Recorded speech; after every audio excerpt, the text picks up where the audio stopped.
Karena ketika lu naik gunung itu udah mah badan panas nih, terus mungkin udara panas juga, jadi si badan tuh harus mempunyai sirkulasi yang baik, apalagi di bagian punggung. Kalau carrier-nya tidak mempunyai sirkulasi yang baik, lu akan kesiksa banget. Nah, gimana caranya untuk mengetahui sirkulasi carrier itu baik atau tidak? Lu harus coba carrier-nya.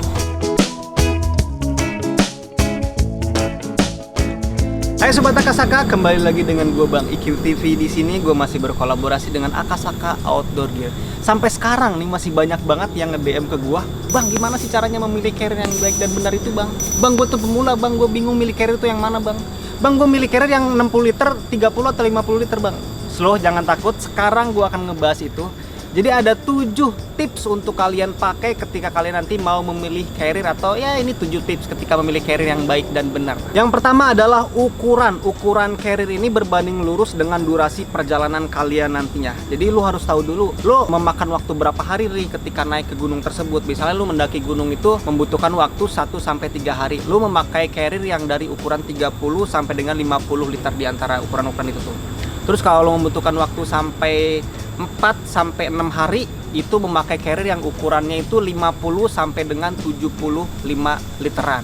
Nah, kalau lu seminggu lebih nih perjalanannya nih, sampai 10 hari lu pakai carrier dari kapasitas 75 liter sampai dengan 80 atau sampai dengan 90 liter. Jadi harus berbanding lurus tuh dengan ukuran carrier dengan durasi perjalanan lu. Terus yang kedua adalah pilih carrier dengan ukuran yang slim. Gua pribadi itu lebih memilih carrier yang slim, yang nggak banyak benjolan atau nggak banyak kompartemen yang menonjol gitu di carriernya. Jadi yang slim aja. Jadi ketika memakai carrier dengan model yang slim itu jadi lebih meluk dan lebih stabil ke badan kitanya, apalagi ketika back systemnya pas, torsonya pas, itu akan lebih membuat badan kita stabil ketika berjalan. Bahkan ketika menemui jalur-jalur yang atau medan-medan yang lumayan agak curam gitu ya, tetap aja stabil di badan kita karena bentuk yang slim itu lebih gua pilih sih. Terus yang berikutnya adalah pilih carrier yang mempunyai back system yang mempunyai sirkulasi yang bagus. Jadi lu ketika memilih carrier itu lu lihat dulu back systemnya, mau back system busa atau back system jaring, lu harus lihat dulu sirkulasi udaranya atau tipe back systemnya. Lu lihat dulu ini sirkulasi udaranya enak gak di punggung, lu coba dulu di punggung. Karena ketika lu naik gunung itu udah mah badan panas nih, terus mungkin udara panas juga, jadi si badan tuh harus mempunyai sirkulasi yang baik, apalagi di bagian punggung.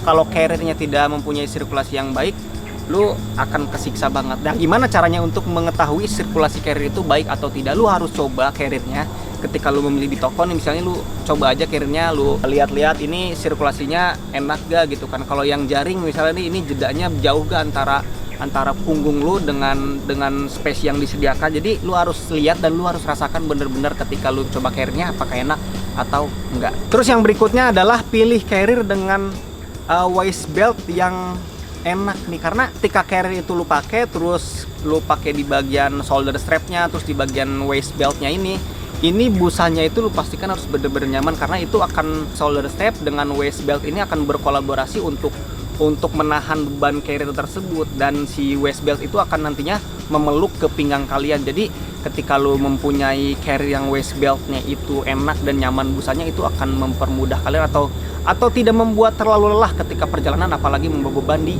carrier. Terus yang berikutnya adalah sesuaikan dengan torso punggung kalian. Jadi torso punggung setiap orang itu akan beda-beda ya. Jadi ketika lo ukurnya itu dari ujung tulang ekor sampai tengkuk sini, itu ukuran torso dari atas ke bawah. Terus untuk ukuran torso dari lingkaran pinggang juga harus diukur. Tapi ketika lu bingung untuk mengukur torso, balik lagi lu bisa menggunakannya dengan kenyamanan dari carrier tersebut. Ketika lu pakai ini nyaman atau enggak. Yang pasti saran gua sih posisi hip belt sih jangan sampai di bawah tulang ekor ya, karena itu akan terlalu membuat badan kita tuh malah jatuh ke belakang gitu kan. Tapi kalau posisi waist beltnya tadi atau hip beltnya tadi di atas tulang ekor atau di atas pinggang kita, itu akan lebih membuat badan kita lebih tegak dan lebih seimbang. Jadi torso itu penting banget. Terus yang terakhir adalah sesuaikan dengan budget kalian. Ini penting juga karena ada beberapa yang memaksakan untuk membeli carrier yang mahal, tapi mereka tidak tahu yang mereka beli itu apa, kualitasnya bagaimana, kualitas bahannya untuk jangka panjang bagaimana. Menurut gua udah banyak kok carrier dari brand-brand lokal yang bagus-bagus banget. Gue yakin semua produsen lokal itu, termasuk Akasaka, sudah memikirkan dengan matang-matang carrier yang mereka buat disesuaikan dengan kebutuhan orang-orang Indonesia. Jadi menurut gue, lu nggak salahnya untuk memilih carrier-carrier dengan brand lokal dan brand-brand yang baru keluar, karena carrier-carrier lokal juga bener-bener bagus banget. Makanya kalau lu mempunyai budget yang lebih rendah, lu sesuaikan aja dengan kemampuan lu ya. Oke, itu adalah 7 tips ketika kalian butuh referensi untuk memilih carrier yang baik dan benar. Bisa lu gunakan semua atau lu bisa gunakan salah satunya aja. Tapi menurut gua lu harus menggunakan semuanya aja biar lu puas ketika memiliki carrier yang lu pilih nantinya. Oke, gitu aja. Kalau lu suka dengan konten-konten kayak gini, lu like aja, lu share aja. Jangan lupa juga untuk subscribe di channel Akasaka Outdoor Gear. Oke, thank you banget buat kalian semua. Assalamualaikum warahmatullahi wabarakatuh.